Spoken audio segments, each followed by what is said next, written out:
Our second feature story is on a successful Greek-American music and arts public relations specialist, Rενέ Pάπas. Rενέ Pάπas entered the music business in the late 1960s when Los Angeles was the capital of rock and roll music. She began her career at the international famous agency, which represented The Doors, Alice Cooper, and Iron Butterfly. She then moved on to become director of personal appearances for the Beach Boys. When David Geffen started Asylum Records, she moved to Geffen Roberts Management, which nurtured careers of the Eagles, Jackson Browne, Neil Young, and Joni Mitchell. In 1972, Rενέ married Jerry Wexler, the co-founder of Atlantic Records and designated godfather of rock and roll, and she moved to New York. In the area of international public relations, her client list spans the breadth of contemporary Greek cultural life, the Benaki Museum, the Heraklion Museum, the Elisa and Basil Goulandris Museum, the Kostopoulos Foundation, and Art Athena. She served as an advisor to the Greek Ministry of Foreign Affairs. And Rενέ is back in the States today and currently has a key role as a member of the advisory board of the Chicago Blues Experience. Let's hear all about her amazing journey. My background is Greek. My maternal grandparents came from a village called Vervina, which is in Arcadia, way high up in the mountains. My father came from a village called Varvasana, which is sort of halfway between ancient Olympia and Pyrgos. So I'm all Peloponnesian. I was born in Chicago and lived in Chicago till I was about 9 years old when my dad died. And then my mother and my sister and I moved to California and grew up there. My mother and dad were introduced by a common friend, and this is right after World War II.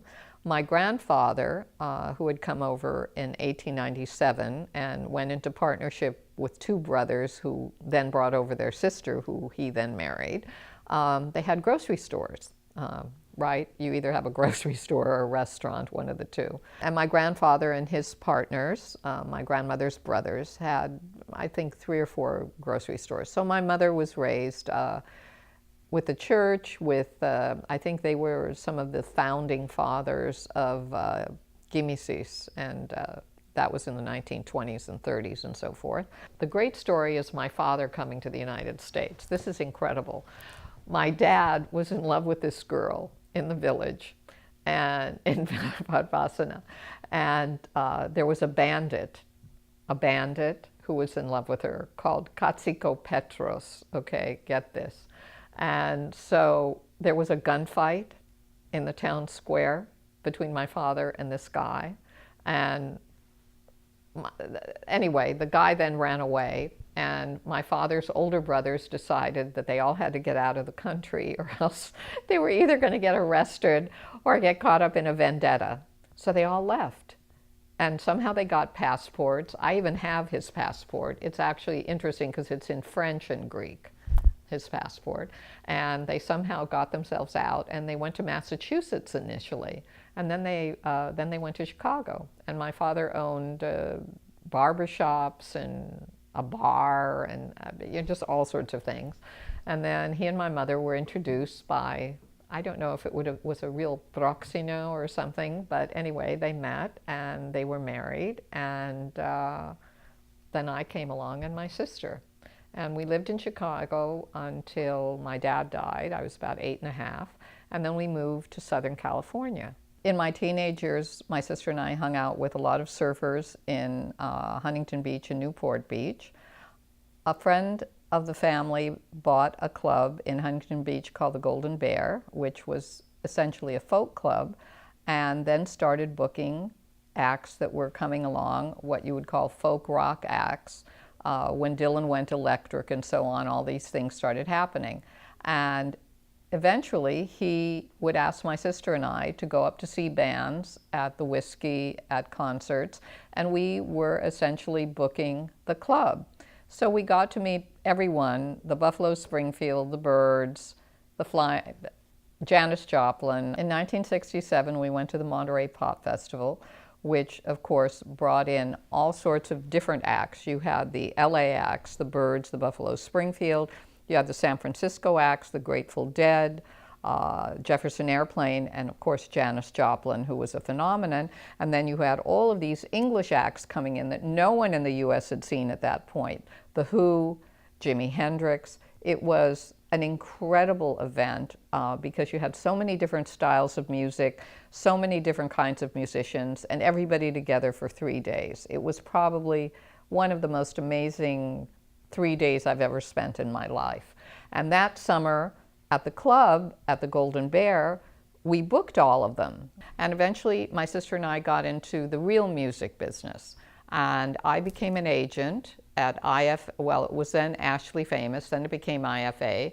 We had the Doors, we had Alice Cooper, we had Iron Butterfly. And then a bit later, the Beach Boys asked me to work for them. So I ran their personal appearance department, which meant that I was dealing with them and all of their concerts and so forth. And at that point, they had played at the closing of the Fillmore East. And on the same bill were the Grateful Dead and the Allman Brothers.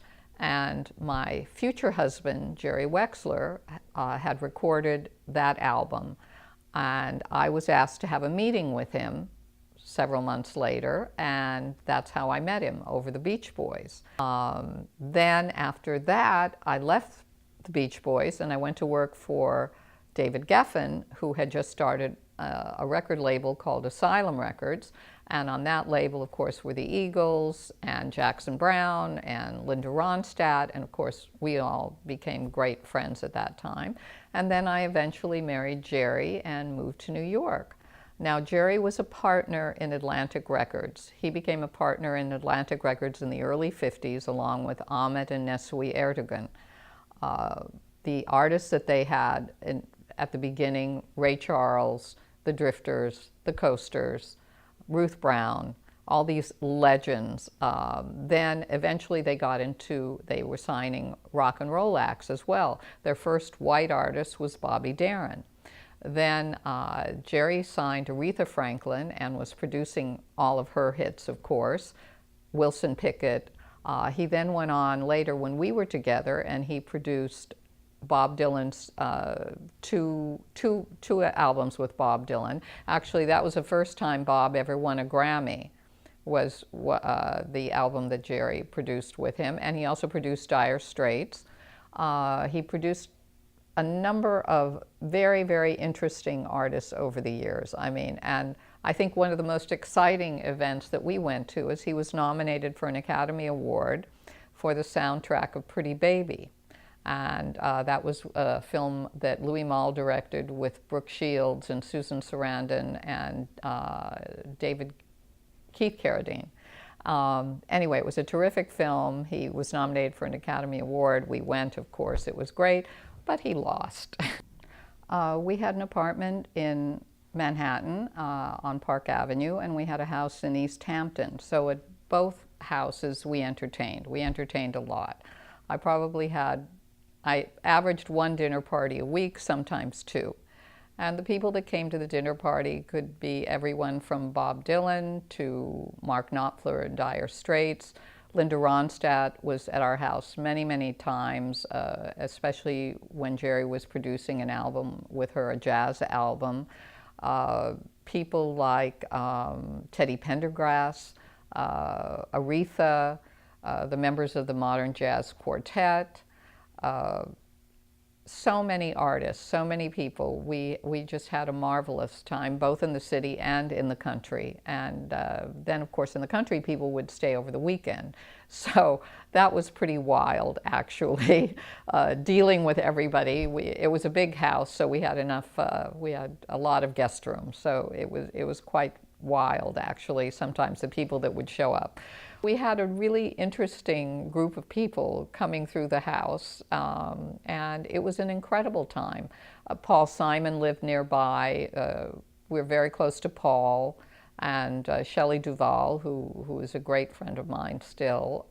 It was a really amazing time because you also had you had music people, you had film people, you also had this whole thing going on with Saturday Night Live, which was amazing because Lorne Michaels also lived out there.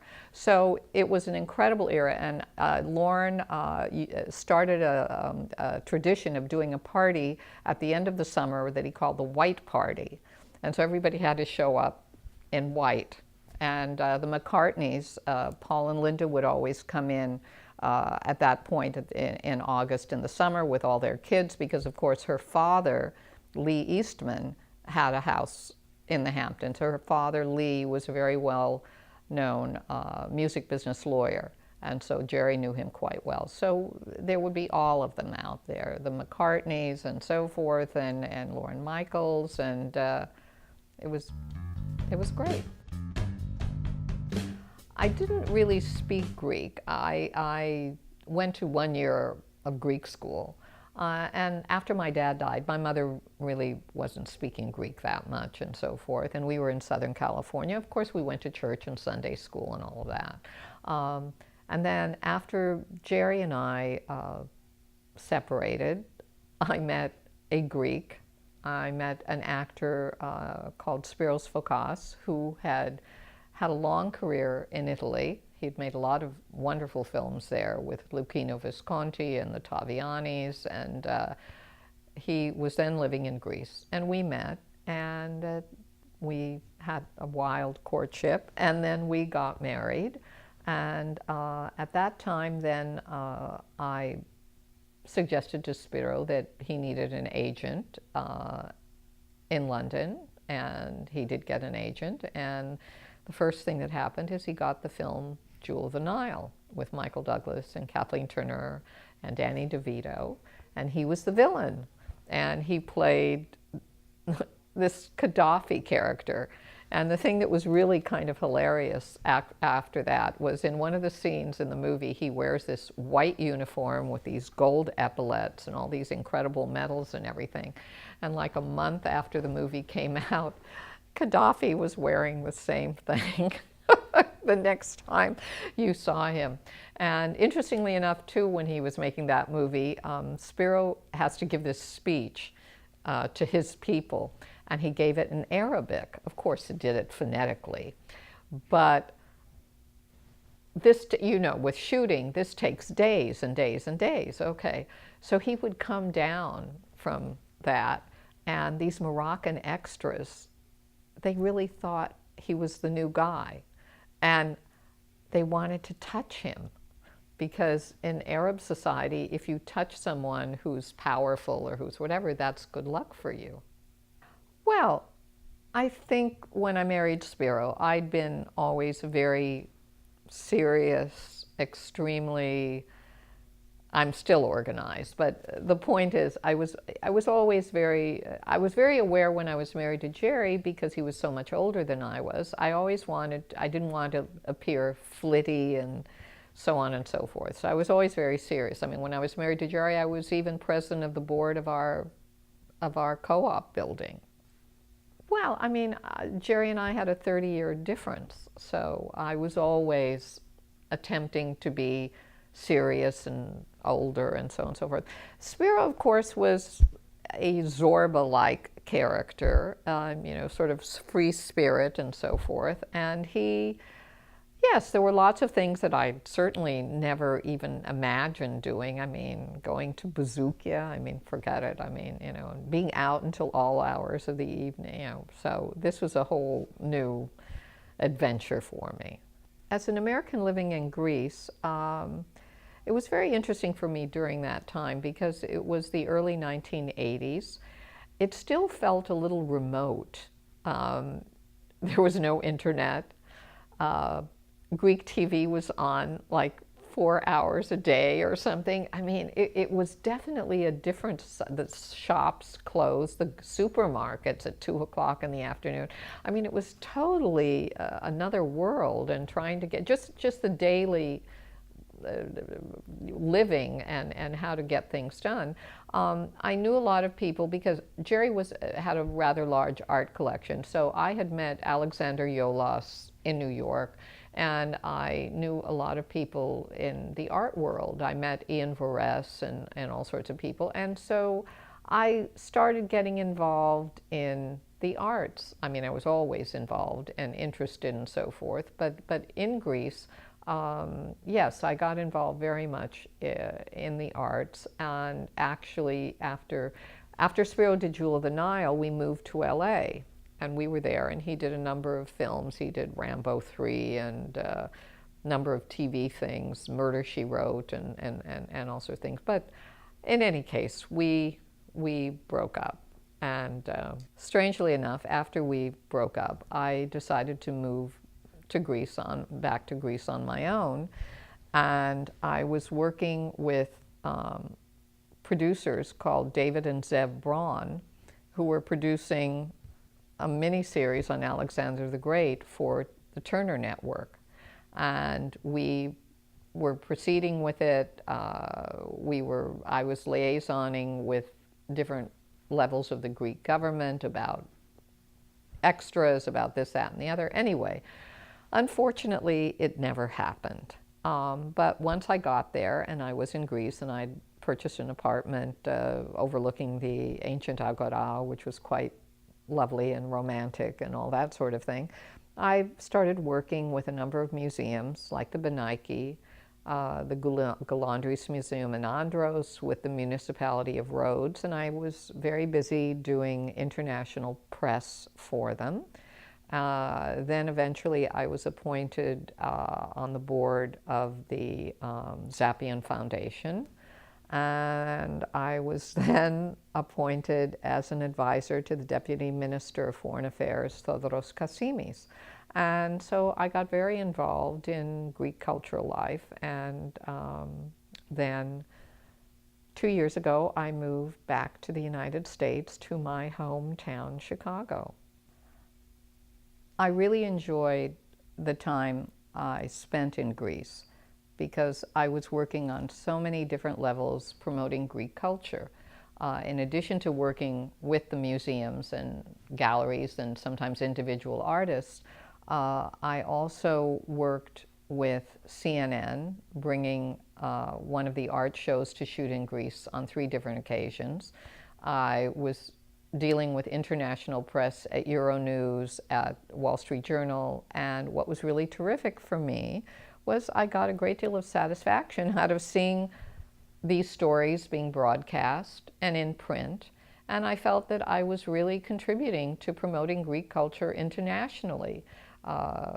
And I enjoyed that. And it was actually quite a lovely time in Greece because leading up to the Olympics, there was a positive feeling. The museums, the municipalities were able to afford to bring journalists. I used to put together press junkets of anywhere from a dozen to even 20 of the foreign press, and it was a win-win situation because the museums or the cultural institutions got great press internationally, and I felt that I was really doing something wonderful. So I was always working with people who were involved in art, in culture, and it was very rewarding for me. Unfortunately, when the crisis hit, of course, the first thing that gets cut is culture.